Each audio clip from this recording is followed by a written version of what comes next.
pwede ba nimo ma-share ha community ang naibulighan Project LPAC? Hi, hello. Ako day si Joshua D. Balondo. I am so lucky nga naka-attend ko sa Project LPAC sa BIPSO, especially sa CCGE, kay naitudog yun nila nga mga katawhan nga i-accept kami sa community kay part pod kami. Naapod kami mga right nga anay i-respect pod. Remember na apod nga kabutante og taxpayer ang the most important is we were also created by our God, so we need respect. So we are thankful gyud nga naay project ingon ang kay murag maka high morals sa amo nga member sa LGBTQ because na feel na mo nga naay gender equality na sa amo a lugar. Wala na mangbuli sa amoa, dili pareho sa una nga murag tan-aw nila sa amoa kay makatusok gyud. Pero karon supportive na sila sa amoa, kay active baya pod mi sa mga kalihukan sa amo lugar. All I could say na dako gyud ang tabang sa project sa ACOA ug sa among komunidad. Salamat sa CCGE, salamat BIPSO ug sa among LGU na nga suporta pod sa amoa. God bless, hinaot nga pay mga proyektos same sa Project LPAC. Sige sir, pwede ba nimo ma-share ha community ang naitabang han LPAC? Ako di ay si Crisanto Pakulan, usa ka barangay Tanod. Dako akong pasalamat nga naka-attend gyud ko sa Project LPAC. Kay tungod sa project nahibaw-an namo unsaon pagresponde og pag-assist sa mga pang-aabuso nga nahitabo sa among lugar. Tapos usa pud ana ang pagrespetar sa mga LGBTQ ay wala man na sila sa nganong naingon man na sila. Gihatag man na sa ilaha, ipili nila nga gender. So ato gyud sila suportahan og respeto. Kay parte pud na sila sa atong komunidad. In short, itudlo sa amo nga gender equality while nag-implementar kami sa balaod. Mao to kung makabati gani may nga naay mga bata nga magbugal-bugal sa ila, amo dayon sawayon para magmatngon pod ang nagbugal-bugal nga dili day maayong ilang gibuhat sa mga bayot, tumboy o unsa man nga gender ang ilang gipili.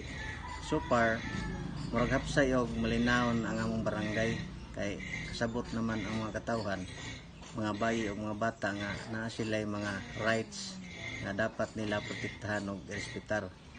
So salamat gid ko sa Project LPAC kay daghan gid kami nga nagkatunan og nagamit namo aron maging hapsay og malinaw ang among komunidad.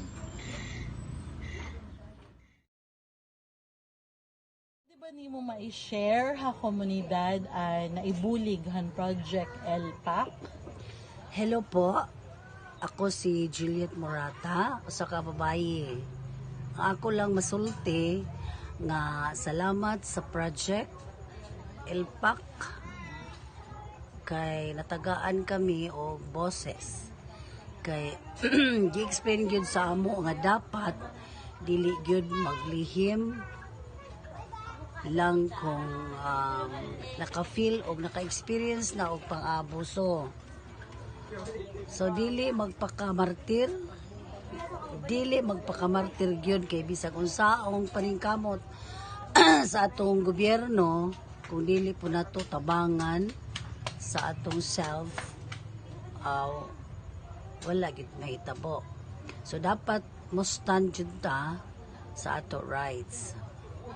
Kung naanay mga experience nga violence, report dayon para magmatngon ato mga partner, uyab or asawa nga dili maayo ang ilang ginabuhat sa ato. So wala baya ta pasakiti sa ato mga ginikanan, sila pa hinuon na matagam kasi ang laki kung makatilaw og rihas, ang laki makatilaw og rihas. So lami paminahon na ang mga babae makatulagayon o ang mga lalaki mo respetar sa nasa rights pod sa mga babae. Kay luoy bayat ang mga babae kung sumbagon sa mga bana kay pila lang baya gyud atong kusong. So ato gyud protektahan ato rights kay para pud na sa ato self o sa ato mga anak. So for me, ang Project LPAC usa nga instrumento sa pag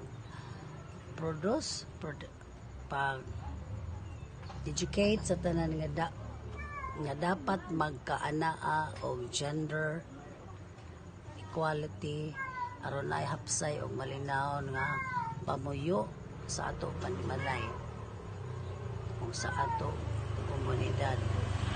So thank you so much SCGE BIPSO ug sa among LGU nga full support sa mga activities nga makaayo sa tanan. Sige sir, pwede ba nimo ma-share ha community ang ibulig han project LPAC? Okay. Ako di ay si Ronnie Hakol, usa ka barangay official.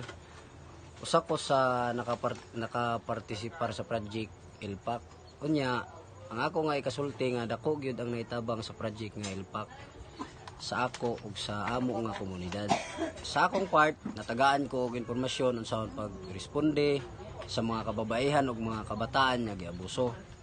Naibawan pod nako nga og unsaon pag-assist sa ila aron matabangan sila nga masampahan og kaso ang mga nang-abuso sa ila.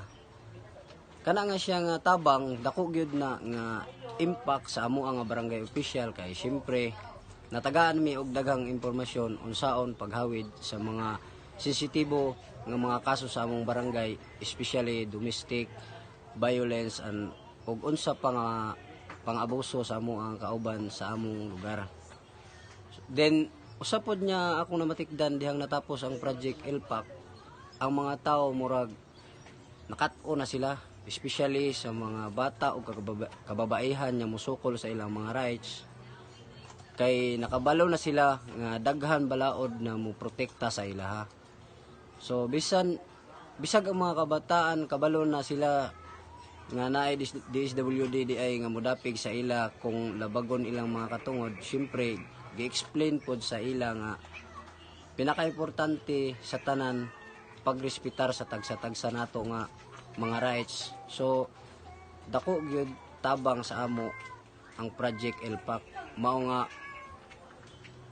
dako kay mi nga pasalamat sa usa ka naging beneficiary ani. So magpasalamat lang mi sa SCGE BIPSO kay sila gyud ang nagkugi sa pag-implementar kini nga proyekto. Salamat and God bless sa inyong tanan. Sa unsang taagi ang Project Peace nakatabang sa pagpatuman sa malinawon ug hapsay nga eleksyon sa inyong komunidad. I am Jared Lucadulfo, a student and president of Naval. Para sa ako, ako yun ang naitabang sa Project Peace kay bisag ako palang daan. Nakamatngon ko na kami sa akong mga barkada na miligid ng mga kandidato nga makatabang sa mga youth ug sa ato komunidad. Wala na kami pamataka og lang og botar. Amo gyud giayo pagtimbang-timbang kung kinsa ang nai-responsibilidad nga makatabang sa komunidad base sa ilang mga plataporma. Pasalamat gid ko sa dako nga Project Peace kay ila kaming gi-paralyze banga kami nag next generation ang mupili sa mga sunod na mga leaders. So dapat sa amo palang daan we should abide laws na gyud. Kay delikado kung sa amo palang daan mali na ang gisunod. Kay nagkaganit baya na maipasa sa sunod nga henerasyon ang mali nga binuhatan, which is wrong. So karon palang daan baguhon na gyud. Tapos ako tan-aw naagi impact ang peace project kay hapsay or walay samok ang eleksyon. Walay mga insidente nga makadaot sa integridad sa eleksyon. Siyempre magpasalamat gyud ta sa atong gobyerno ug mga kapulisan nga pirmi magtrabaho para sa kalinaw sa komunidad. Salamat sa Project Peace, especially sa School of Criminal Justice Education sa BPO, BPPO ug LGU Naval nga nag-organize ug nag-implement sila sa project kay maayo na gid ang result ani.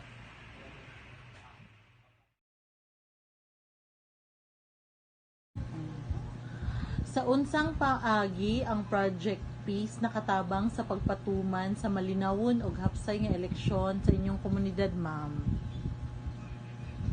Ako di ay si Salem Katigbi, usa ka barangay kagawad sa lungsod sa Nabal, Biliran. Usa ko sa naka-attend sa mga activities sa Project Peace. Makaingon jud ko nga dako kaayo ang natabang sa project kay kung ato i-compare before ang after sa implementation sa project na ang yun kalahian. Kay sa una, murag nasanay na lang ang mga tao nga dawat sa kwarta, kapalit sa buto ba? Murag normal na lang ba sa komunidad ang vote buying and vote selling? Magkinumpirahay sa kinsa ang dako hatag nga sa mga kandidato. Ang pikas ba o ang tugbang nga partido.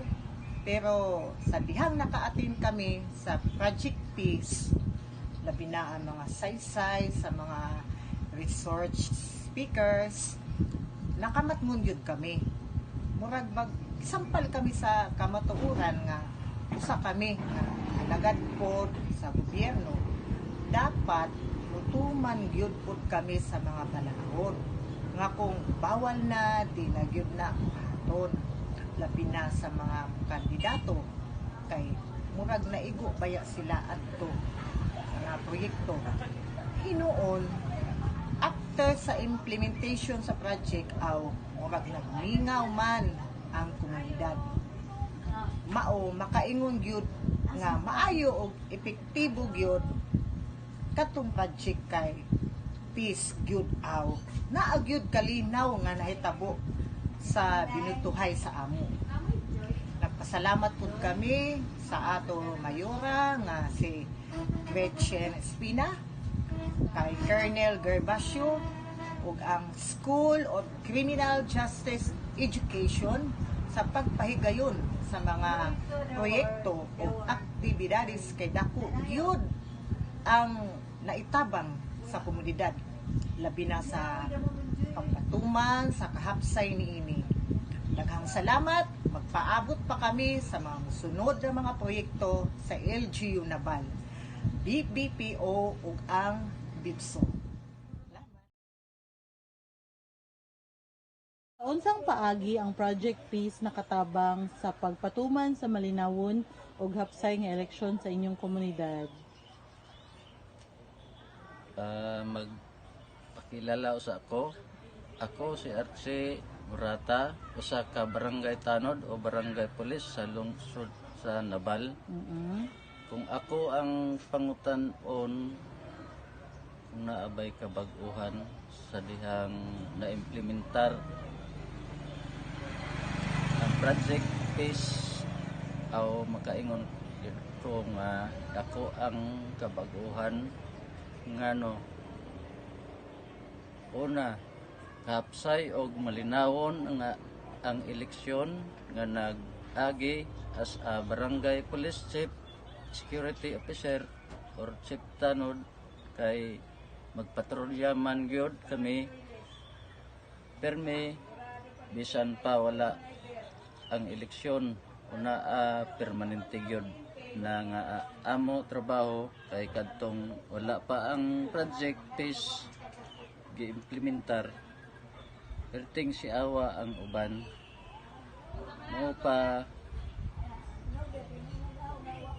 sige pangutana kung kanusa manghatag ang mga kandidato makatawa na lang mi kay murag mag-atang man gyud ang mga tao sa ila balay kung kinsa ang mutok